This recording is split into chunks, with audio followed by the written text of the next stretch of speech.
Hello everyone. For this tutorial video, I like to explain how to analyze a parallel circuit with only an AC signal, a resistor, and a capacitor. The first and most logical step, like for any parallel circuit, is to state that the voltage is the same across each component, and simply use the phase and magnitude given by the source.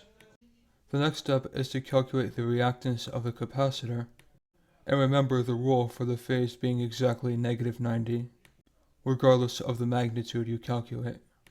So now we calculate the current across each component by dividing the total voltage by the resistance or reactance of the component as appropriate. And then we would conclude the total current is a simple sum of all of these, although obviously we would have to pay attention to the phase differences when we add.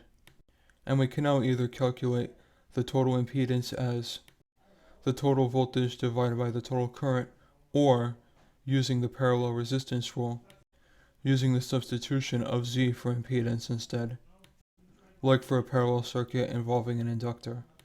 In my next tutorial video, I like to explain how to analyze a series circuit that has capacitors, inductors, and resistors all at once, instead of simply capacitors and resistance or simply inductors and resistors. Don't forget to subscribe if you found this video informative, and make sure to see other tutorial videos, and follow me on either Facebook or Twitter for more content.